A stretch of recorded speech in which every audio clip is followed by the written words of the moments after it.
Oi, pessoal. Nossa aula de hoje é uma passadinha rápida aí pelas noções de geometria espacial.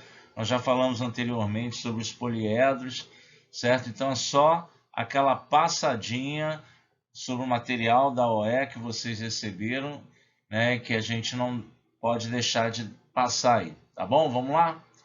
Vamos lá. Então, noções primitivas da geometria espacial. A ideia de ponto é uma noção, aliás, noções primitivas da geometria, né? De uma maneira geral. Seria a ideia de ponto, a ideia de reta e a ideia de plano. Né? Aqui uso mais esse slide para mostrar a representação, né? Então, ó, nós vamos representar pontos, né, usando letras maiúsculas do nosso alfabeto. Retas, que é um conjunto de pontos, nós vamos usar como representação letras minúsculas do nosso alfabeto. E planos, né, que são conjuntos de infinitos pontos também, infinitas retas, e a gente vai usar letras minúsculas do alfabeto grego. Então, os conceitos primitivos de toda a geometria, ponto, reta e plano. Ok? Próximo slide.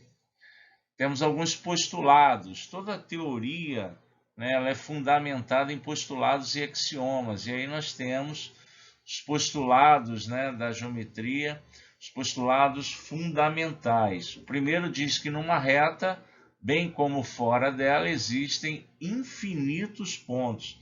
Veja bem, gente, postulados e axiomas são afirmações que nós aceitamos sem demonstração, certo? É o princípio. A partir dessas afirmações que nós aceitamos, nós desenvolvemos toda a teoria, né, a partir dessas afirmações, e aí sim, tudo que a gente afirma a partir daí, a gente demonstra, né, a gente mostra usando aí os postulados, né, e aí é a hora que aparecem os teoremas. Né? Teoremas são afirmações também, mas afirmações que necessitam, né, de demonstração. Ok? Então, primeiro postulado, numa reta, bem como fora dela, existem infinitos pontos. Então, se você tem a reta, na reta, simplesmente na reta, você já tem infinitos pontos. E fora dela também, certo? A noção de infinito, né? O conceito de infinito tem que estar aí bem definido na nossa cabeça. Segundo postulado, dois pontos determinam uma única reta. Se outras retas passam por esse ponto, essas retas serão iguais, certo? Então, veja bem, se eu tenho dois pontos, aqui ó, dois pontos, eu só consigo passar por esses dois pontos uma única reta. Qualquer outra reta que eu desenhe passando por esses dois pontos, ela vai coincidir, né, com essa que eu acabei de desenhar. Então, dois pontos definem uma reta, e só ela. Ok? Terceiro postulado, nós vamos chamar de pontos colineares pontos que pertencem à mesma reta. Então, se eu considero três pontos e esses três pontos pertencem a uma mesma reta, ou seja, passa uma mesma reta por eles, eu digo que esses pontos são colineares. Obviamente, dois pontos sempre serão colineares, já que por dois pontos, né, distintos sempre passará uma reta, inclusive uma reta que é a única, a gente acabou de ver no postulado 2.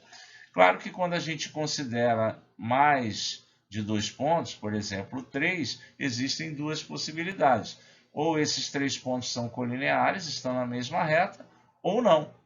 Né? Nesse caso aqui, eu digo que A, B e C não são colineares, ou ainda que são vértices de um triângulo. Ok?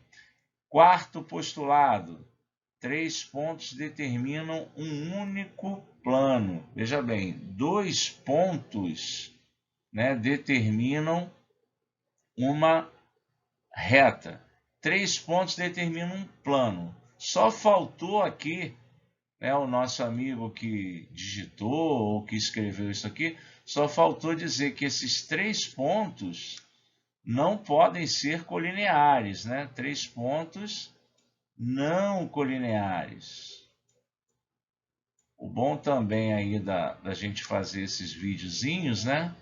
É que a gente vai corrigindo alguns errinhos no material aí, tá bom? Então, ó, realmente, 3 pontos determinam um único plano, desde que esses pontos não sejam colineares, né? Então, aqui, por exemplo, ó, eu tenho um plano definido por esses 3 pontos. Nesse caso aqui, não. Ok? Quinto postulado. Se uma reta contém 2 pontos de um plano, então essa reta está contida nesse ponto, nesse plano. Certo? Então, veja bem, se 2 pontos de uma reta estão num plano, então toda a reta, todos os infinitos pontos dessa reta estão nesse plano. E o sexto postulado diz que 2 retas são concorrentes se tiverem apenas um ponto em comum.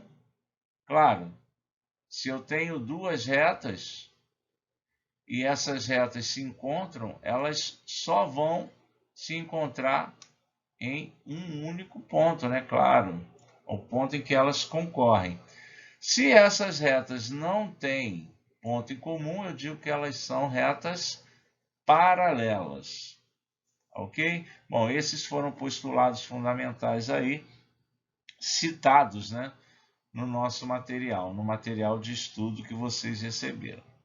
Existem outros, mas vamos nos ater aí ao nosso material. Ok? Vamos lá. Próximo slide. E aí nós vamos falar dos poliedros, falar novamente, né? Chamamos de poliedro sólido limitado por 4 ou mais polígonos planos, pertencentes a planos diferentes e que tem 2 a 2 somente uma aresta comum. Então nós temos aqui 2 exemplos de poliedro. Esses 2 poliedros aqui, eles servem, né, como exemplo de que a gente discutiu lá na aula, nas aulas anteriores, né, o que seriam poliedros convexos e poliedros não convexos, né? A gente observa aqui no primeiro poliedro que ele é um poliedro em que todos os vértices apontam para o exterior do sólido, né? Esse aqui é o poliedro que a gente diz que é convexo, né?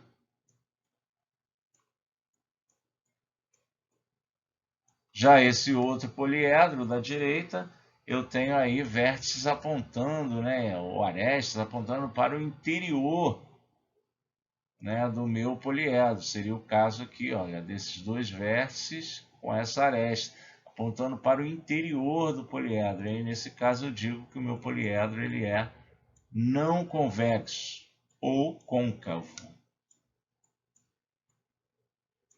O termo mais usado aí é não convexo, tá? Ok? Muito bem. Vamos nós. Daí os elementos dos poliedros, essa parte a gente pode passar rapidinho, que a gente mastigou bastante aí, né? O que são faces, o que são arestas e o que são vértices. E, claro, a relação de Euler, né? Que relaciona o número de faces, arestas e vértices do poliedro. Também é interessante a gente observar aí no nosso material essa nomenclatura, né? Que está associada aí ao número de faces de cada poliedro, né? Nós temos os sufixos já conhecidos da gente, né? 4 faces, o tetra, né? Tetraedro, 5 faces o penta, né? 6 faces o hexa, o hepta, o octa, o enia, o deca, certo? Então a gente tem aí sufixos conhecidos, né? Tudo terminando aí com edro, edro de poliedro, né? Tá legal? Bom a gente entender essa nomenclatura aí. Bom, e aí a gente tem a relação de Euler, relação que a gente estudou bastante, né? Já nas aulas anteriores. E o material traz aí alguns exemplos bastante simples, né? Por exemplo, esse aqui, número 1, poliedro convexo, tem 6 vértices e 12 arestas. A pergunta quantas faces ele tem, aplicação direta da fórmula, né? Se o número de vértices é 6, esse número somado ao número de faces, que é o que ele pergunta, né? Vai ser igual a 12, que é o número de arestas, mais 2. Fica uma equação bem simples para a gente resolver. 6 mais f é igual a 14. E daqui a gente chega rapidamente à conclusão que o número de faces desse poliedro é 8.